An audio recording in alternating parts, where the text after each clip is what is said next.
Hello everyone, welcome back to Fix the Family. My name is Raylan Alamo and we are bringing you truth without compromise for the family. This is our blog edition and we're doing Decadence Alive because we have moral rot active around us in the world that we as Catholics are to live in. And I mention that not for us to go home and cry in our beer or take our ball and go home, but for us to stay in that world and to be a light to that world, that by living the Catholic moral law that we can bring some infectious joy and some solution, some resolution to a lot of pain that is going on in the world. This is part 2. We'll be talking about the evil of contraception. Now, sex is not evil. Sex is actually a good thing to be shared by a husband and a wife in the permanent state of matrimony.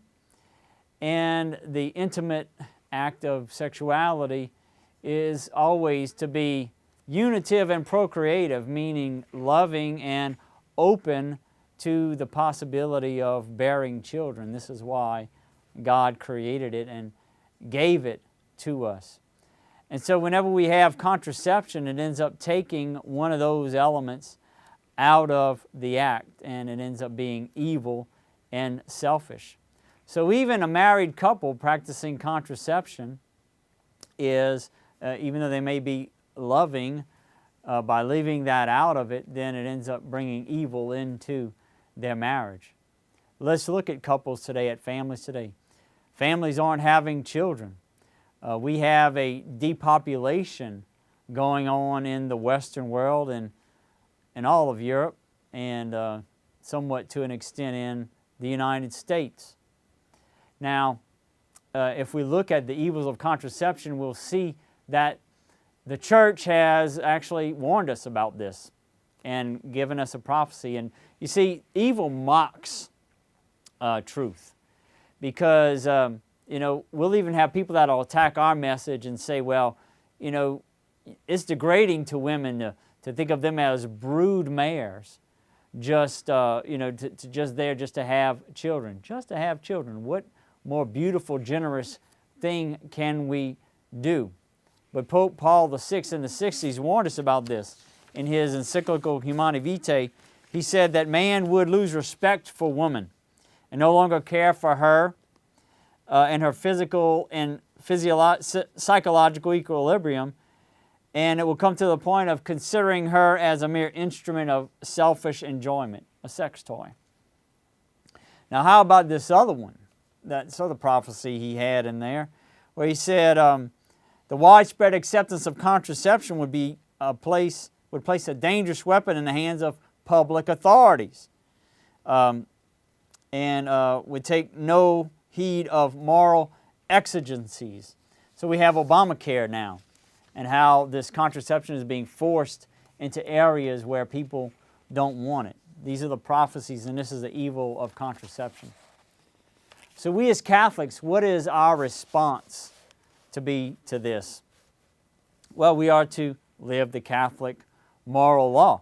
We are to be open to children. We are to be passionately loving with our spouses and to accept the gift that comes from that passionate love that we share for children. And I have to tell people, you don't know what you're missing by not being open to the children that God wants to bless you with. And the joy and the love of having a family, a large family that so many people are blessed with who come to realize this. And it really bothers me and saddens me how often I encounter people later in life, in their 40s and in their 50s, who have regret, who feel lonely, who feel alone because they might have had 1 or 2 children and those went off and moved away and they don't see their grandchildren and those wait to have children.